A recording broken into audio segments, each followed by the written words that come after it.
मित्रों सीताराम। मित्रों, आज का टॉपिक है कि सत्संग क्या है और इस सत्संग की मानव को क्यों जरूरत होती है। मित्रों, एक दोहा है, सठ सुधरह सतसंगत पाई, पारस परस कुधात सुहाई। मित्रों, इस चौपाई का अर्थ ये है कि जो सठ यानी मूढ़ या मूर्ख व्यक्ति होते हैं, उनको सत्संग करने से क्या फायदा होता है और मित्रों और ये कैसे सुधर जाते हैं। और जो सुधर जाते हैं तो उसका उदाहरण है कि जैसे लोहे को पारस से स्पर्श करने से ही जो लोहा है वो सोना बन जाता है। तो मित्रों, इसी प्रकार से जो सत्संग है, इसके भी सानिध्य में आने से जो मनुष्य है सोना बन जाता है, यानी जो उसके कर्म बंधन है वो धीरे धीरे कटने लगते हैं और मित्रों उसकी प्रभु में अगाध धारणा बन जाती है। मित्रों, सत्संग का आशय है किसी निष्ठा पूर्वक नाम जाप करने वाले व्यक्ति या धर्मात्मा या साधु के सानिध्य में आकर प्रभु के चरित्र को सुनना, प्रभु की मर्यादाओं को पालन करना और मित्रों प्रभु के कार्यों को आगे बढ़ाना, ये सत्संग का महत्व होता है। मित्रों, सत्संग के लिए हमें सबसे पहले एक नाम जापक की जरूरत होती है जो निस्वार्थ भावना से प्रभु का ध्यान करता हो। मित्रों, जो सत्संग है ये जीवन के लिए सबसे श्रेष्ठ कर है, क्योंकि मित्रों 84 लाख योनियों में मानव भी एक ऐसा प्राणी है जिसमें भगवान ने विवेक को दिया हुआ है और वह अपने विवेक का इस्तेमाल करके इस संसार के भवबंधन से पार हो सकता है। मित्रों, सत्संग में जो आराध्य है उसकी आराधना की जाती है और इसके साथ ही आराध्य से संबंधित जो प्रश्न होते हैं वो एक सक्षम साधु या महात्मा से दिए जाते हैं और मित्रों सत्संग करने वालों को प्रेरित किया जाता है कि वह भी प्रभु द्वारा निर्धारित सच्चे मार्ग पर चले। मित्रों, एक बहुत रोचक प्रसंग है कि एक बार कबीरदास जी के पास एक जिज्ञासु आया और उसने पूछा कि हे प्रभु, ये सत्संग करने से हमें क्या लाभ होता है। कबीरदास जी चुपचाप बैठे रहे। उनके पास एक हथौड़ा पड़ा था और नजदीक एक खूंटी गड़ी हुई थी जमीन पर। तो मित्रों उन्होंने हथौड़ा उठाया और खूंटी पर दे मारा।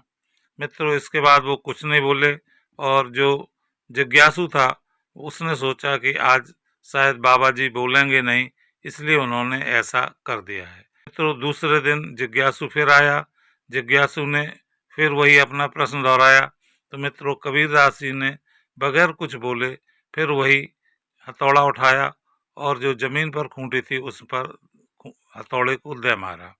मित्रों, जिज्ञासु था वो पुनः लौट गया और मित्रों जब तीसरे दिन आया तो उसने फिर वही प्रश्न किया कि प्रभु सत्संग से हमें क्या फायदा मिलेगा।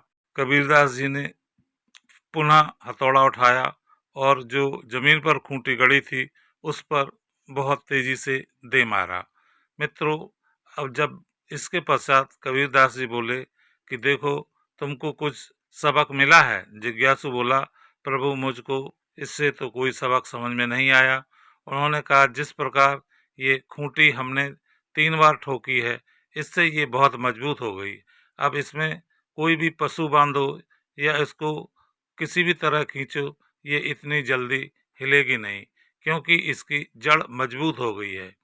मित्रों, इसी प्रकार से सत्संग में जो साधक है उसका जो मन है वो बार बार साधु महात्मा से ठोका जाता है, जिससे उसका मन जो है वो एक निश्चित दिशा में प्रभु की तरफ बढ़ने लगता है। जब साधक नया होता है तो उसके मन में बहुत सारी भ्रांतियां होती हैं। ये इस तरह से कैसा होगा, क्यों होगा, किस लिए होगा, इस तरह के प्रश्न रहते हैं। तो मित्रों, सत्संग के द्वारा इन सभी प्रश्नों का उत्तर साधक को मिल जाता है, जिससे उसकी राह और आसान हो जाती है और उसका श्रद्धा और विश्वास अटूट बन जाता है। अब मित्रों, हम आपको बताते हैं कि सत्संग करने या सुनने से क्या लाभ है। मित्रों, जो सत्संग करता है वह प्रभु के प्रति अर्पण हो जाता है और मित्रों प्रभु नाम जप करके अपने जो पाप हैं उनको खत्म कर देता है और मित्रों इस संसार में सभी तरह के सुख भोग कर अंत में प्रभु के धाम में ही जाता है। तो जो सत्संग नहीं करते या प्रभु का नाम जाप नहीं करते हैं मित्रों, ऐसे लोग इस संसार में सदैव ही दुखी रहते हैं और मित्रों इस संसार में 84 योनियों में ही भटकते रहते हैं और उनको मानव जन्म प्राप्त नहीं होता है। अतः मित्रों हम सभी को प्रभु का नाम जाप अवश्य करना चाहिए।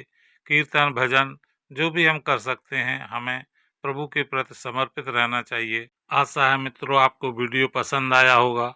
अगर वीडियो पसंद आया हो तो आप कमेंट में जय श्री राम अवश्य लिखें। मित्रों मिलते हैं अगले वीडियो में फिर एक नए विषय के साथ। तब तक के लिए मित्रों सीताराम सीताराम।